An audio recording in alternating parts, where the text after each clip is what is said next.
Welcome to Bloom Today. We have an eye-opening show for you. We're going to be talking about the trauma that broke the camel's back. Hi, I'm Paula Wallace, president of Bloom in the Dark, and this is Ginny Priz, the single-handed serenity coach.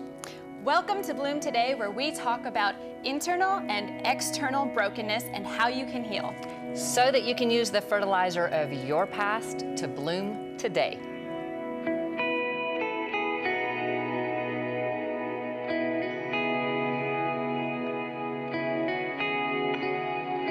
Hey everyone, we're excited to have you here today where we're talking about the trauma that broke the camel's back.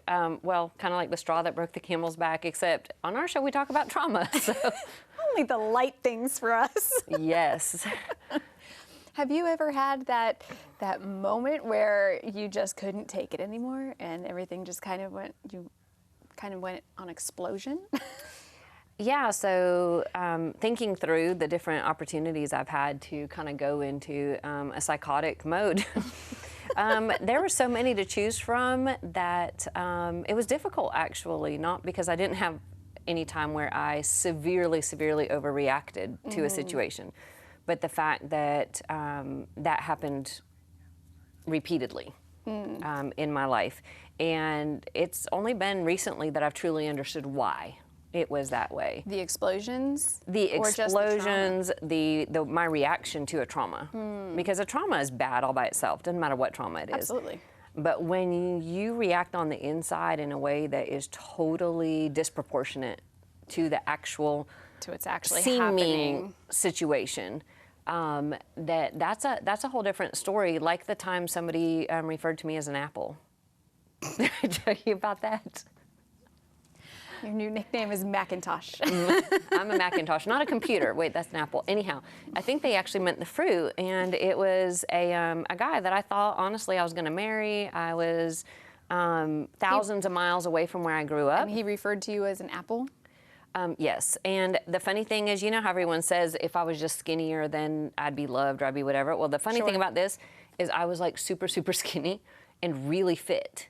And I'm finally here, can pursue a relationship thousands of miles away from where I was. And he says, oh, by the way, when you can't have an apple, it's like the most amazing thing in the world. But when somebody puts an apple in your hand, it's just an apple. And so since I was suddenly available and there, I'm sorry, that's really... Isn't that horrible? Couldn't think of a better analogy. Right. So that was a breakup. I'm sorry. It was hurtful. That's unnecessarily. It is funny after the fact. I'm sorry. Yeah, it is. But I mean, it's your Jane letter in this case, right? But the way it hit me at that time was devastating. Not just this is the guy I thought I was going to marry. This is a relationship that I've had in my head as the end all for several years now, and it's finally a real let's move forward with it time frame. But it put me into a tailspin that sent me into a full-scale food addiction. So I suddenly had an umbilical cord attached to the refrigerator.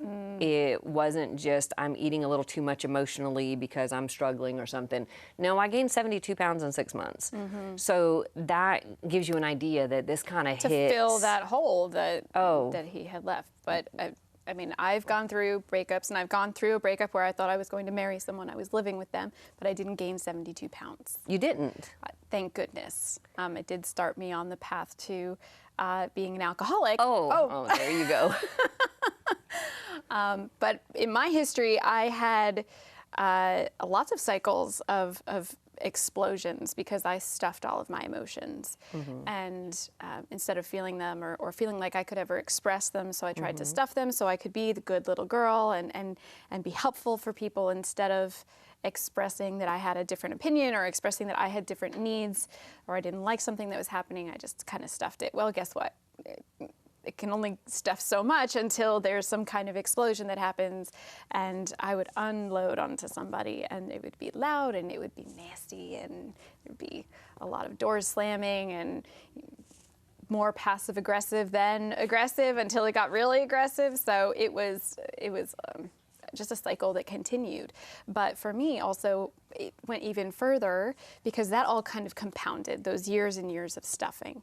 And then when I did get a DUI after all of those years of drinking, and I finally got that DUI, my entire identity crumbled. And I had friends or people, acquaintances in my life that would say, oh, well, I had a DUI, but it just means that you stopped drinking or you just stopped drinking and driving.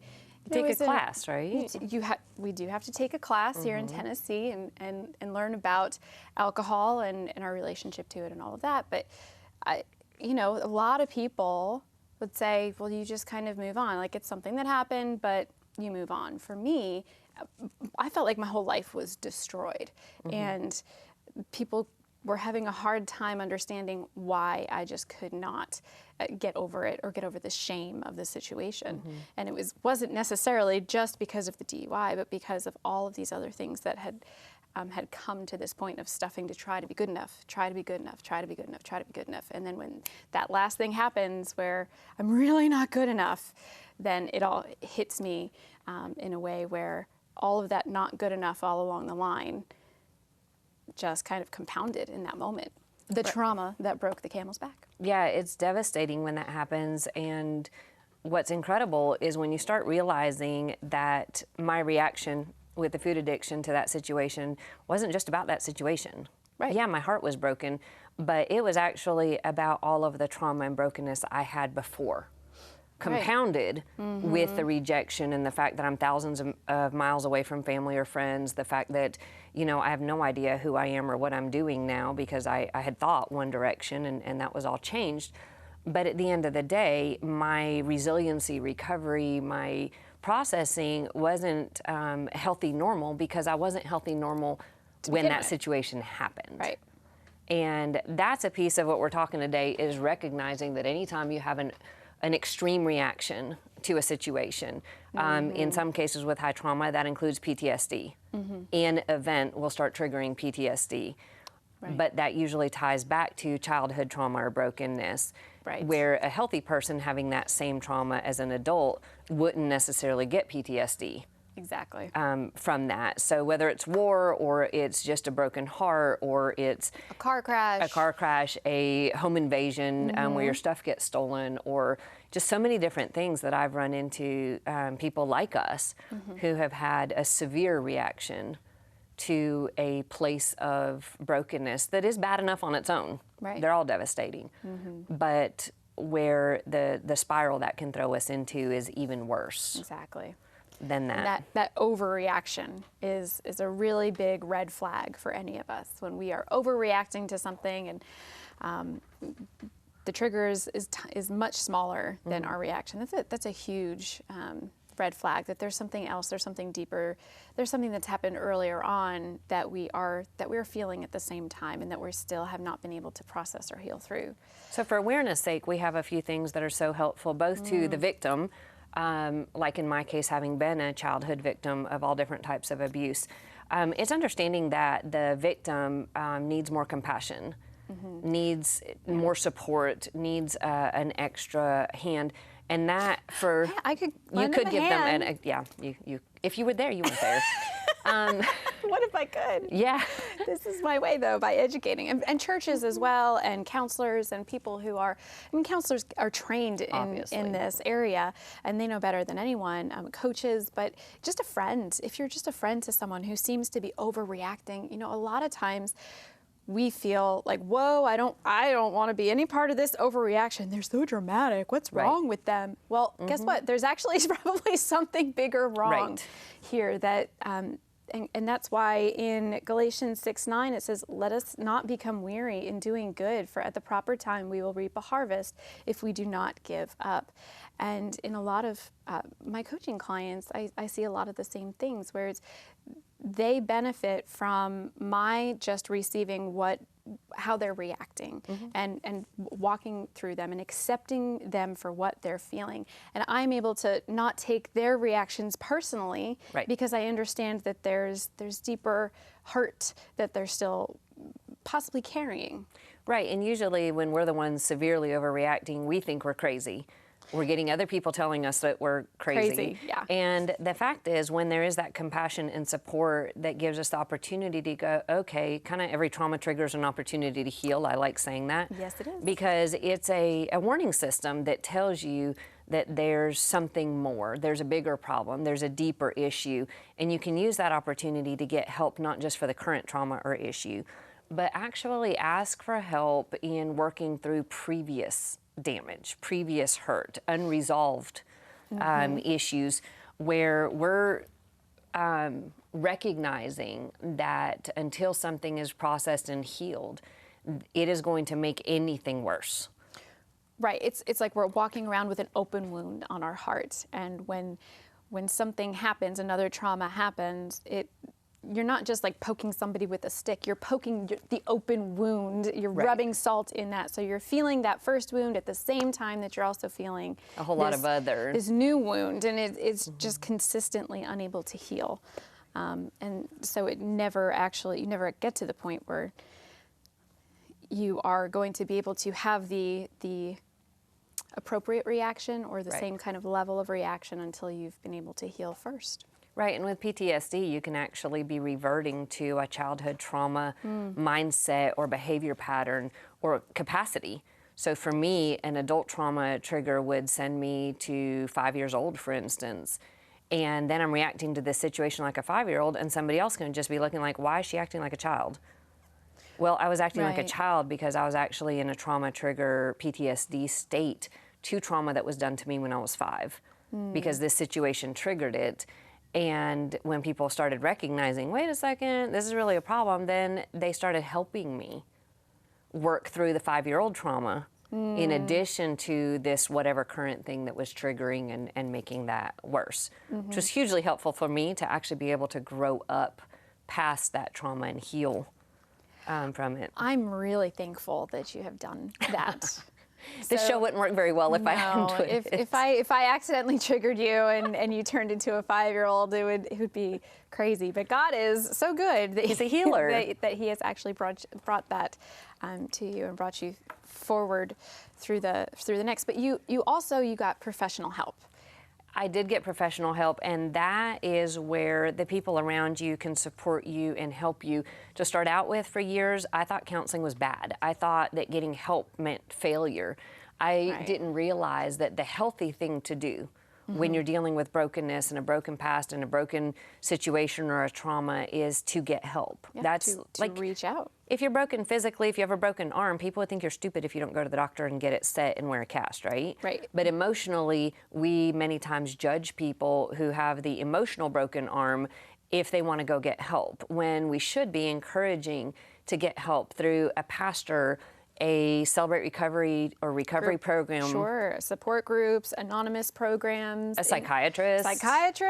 Coaches, whatever it is that you may need. And each one of us is going to be at a different place. And each one of us might need something a little bit different, or we might need a counselor and a coach. Or in my case, all of the above. Over 10 years of healing, it has kind of been a whole series, from medication to spiritual intervention to counseling, coaches, recovery program, support groups. God has used all of the above to help with healing and support and encouragement and accountability and whatever the pieces were. So we can all do something about it, and we can all help each other. And we really do. If we can recognize the fact that we're not just these people who are, oh, I don't want to deal with this person because they're too much for me, and we can just meet them where they're at and show them God's love in that place. Where 2 Corinthians 1:5 says, "For just as we share abundantly in the sufferings of Christ, so also our comfort abounds through Christ." This is a hopeful place. So every time I realize that there's a trauma trigger, I say it's an opportunity to heal. I get to run to God. I get to go do something about it. Leveling up to the next the next piece with of healing. new things, new digging, sometimes processing hurt from the past at a new level. Right. But with ultimately more joy, more healing, more abundance, more comfort. It's so worth it. Absolutely. We have coaching We do. If you want to dig into this topic a little bit more, you can go to our website, bloomtodaytv.com, and we have a coaching tool there, which is just a couple worksheets that goes through the lesson we just talked about, but it also asks you some personal questions to help you dive into this topic so that you can really understand how it affects you in your life and where you might want to go from here. And I think we have a poem that speaks a little bit more to this topic, which I think is beautiful. Would you share that with us? Sure. It's called The Dark Times in Life. Life can take a turn you never thought it would. Suddenly, so much can change with so little that's understood. You ask so many questions, it seems without reply. Your heart is pained with so much doubt and unanswered questions. Why? It's almost like we walk through life just feeling our way around. We can't see the road ahead, nor our feet on the ground. Darkness is all about us. We struggle to see that light, just a glimmer now and then, but then it fades out of sight. We cry out to God again to show us where to go. He says, just take another step to where peace freely flows. And as we keep on taking steps guided by the Lord, we find in time, we walk into that joy that we knew before. It's in those times of darkness, kind of like blooming in the dark, when we feel we've lost all hope. God can do a work in us that brings a deeper growth.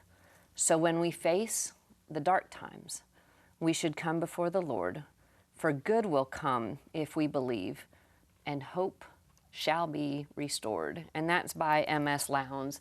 And I love it when we get to share little art pieces that bring beauty and creativity into a discussion of darkness. Obviously, someone else has been through the darkness and the healing Yes. as well. So again, we are not alone, and we're really not alone today because we have a guest that's coming on that I am excited to introduce. We were talking about professional as well. She's a real professional.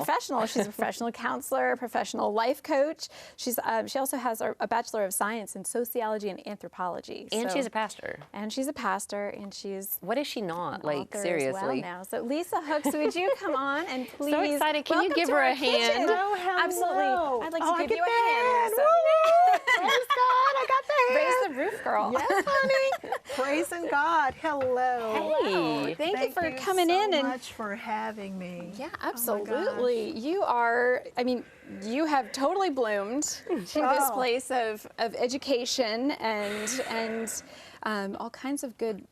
I want to say performance, but that's probably not the best word for it. Obedience. Achievement, obedience. Perfect. To God, letting Him direct my path.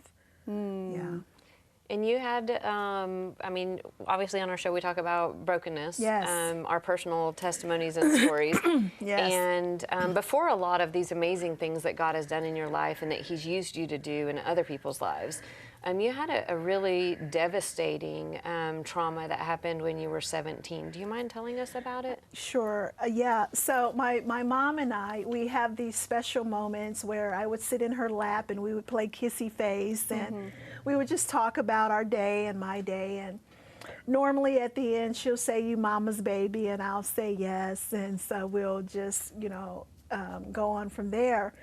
This particular evening, we had our moment, and she said, "You mama's baby." Well, I said, "No." I said, "I'm a big girl now." Well, I had an ulterior motive for that because I wanted to go on birth control. So I had to start presenting myself As an adult, yeah. as an adult. Yeah. So I said, "No, I'm a big girl now." And her countenance completely changed. And I saw this sadness, but it was no problem because I know how to fix this. Right. Right? So I give her a more kissy face. She smiles again. And I said, "I'm going to do my homework." Went downstairs to do my homework. And in less than 15 minutes, I heard a gunshot. And as I ran up the stairs and went to my mother's bedroom, she was laying dead on the floor from a gunshot wound to the head. Wow. That's just devastating. And I saw my mother, and I saw the Bible on the bed. So immediately Lord, why did you let this happen? Right. I immediately had a disconnect. We were a Christian family. I immediately had a disconnect. And, you know, all the processes happened after that, the funeral and whatnot. And I was just left at that point to grieve from a trauma, Right. very significant trauma that would be considered PTSD at a certain point. Right. And So you're exhibiting symptoms of PTSD. I was from this. exhibiting. I had a lot of the nightmares, the night terrors, the fear, the memory, just the replays. Yeah. And you blamed yourself for a while for that too. Well, I didn't you? blamed myself because it wasn't long after that. What if you would have said, "Yeah, your mama's baby"? Right. Would she have still killed herself? Right. You know, what if you had saw the signs of suicide? You know, her contemplation. Could you have stopped it? Because prior to that, I saw, while we were sitting there playing kissy face, I saw the gun on the bed. I saw the Bible, I saw the medication, but it didn't mean much to me because we had weapons in the house for security, and I've seen the gun in her bedroom laying around in different areas. Okay. So it didn't trigger anything. Right. It was a norm. Okay. But if I had known she had been contemplating suicide, would that moment have triggered something? Mom, why do you have the gun on the bed? Right. You know what I'm saying? Right. Well, so, we can. I mean, yeah. we can. So we torment. torment ourselves, and there is some spiritual torment Yeah. too. There's some spiritual torment. We can torment ourselves, and so yeah, I had to deal with that. And then, of course, I had the family that kept the family secrets. So I find out later that she had in fact talked about suicide, threatened suicide with other family members. Right. But Okay. you weren't aware of it. I was right? not aware of that. I did not know she had major depression and she was diagnosed with schizophrenia. I didn't know that. No, and then you had your own So when I see this damage. medication on the bed, I don't know what to think about that. Right. You know? Why would you? Yeah. Right. But that wasn't the first trauma that had happened in your life. No, that was not the first trauma, and this is it. And I was listening to the conversation, and I love where you went with that, because here's what I want to show you. There's resilience. Trauma can create resiliency. It can create strength, right? Absolutely. So when I experienced this trauma with my mom, I was dating my current husband, and he knew my mom, and we were teenagers, and he didn't know how to handle that. He didn't know how to handle me. He did the best he could to be a boyfriend.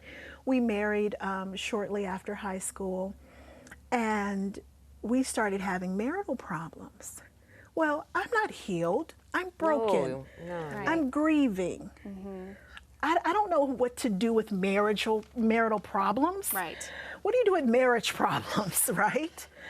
Well, my reaction was anger, right? Because not because it was the right thing to do, but it was the normal thing to do for me, because it was a trauma that I saw as a child with the domestic violence. Right. Right. Right? Learned behavior. Yes. But you witnessed it in pretty extreme. I witnessed it in extreme, not only with my own family, but with extended family members. I'm talking blood splatter, you know. Wow. And it wasn't, and here's the thing, it wasn't a situation where the women were just being beaten. No, they were fighting, knocked down, dragged out. The Wow. women They were fighting back. were just as aggressive. Right. You know, so now this aggression that I didn't know I had, Starts coming up. but because I'm vulnerable, it came to the surface. Right. My husband didn't know. He looked at me like I was crazy. Like, what is happening? What? But I know that there's, yeah. What is my wife doing? And along with that, though, so now I have this unresolved trauma from my mother's death. I have unresolved trauma from the domestic violence. But then I was exposed to pornography when I was 8. Okay? Which is another trauma. And as a teenager, when I became sexually active, you know, pornographic thoughts started coming back to my mind. There was a guy in my freshman year, he brought a page and showed it to me, and it just really triggered. Right. We have so many things that are dormant that can just be triggered in a minute. And then all of these things and are then starting all to of these things happen. compound. So, So how did now, God come into this whole thing and turn around for you? Yeah. So now I'm dealing with the anger, the aggression, and now I'm dealing with the pornographic thoughts. But there was one thing that stood firm. When I was younger, I knew the love of Christ. His love, and I knew that everything that I was feeling was not correct. The anger that I had towards God was not right, because God was a good God. He was a loving God.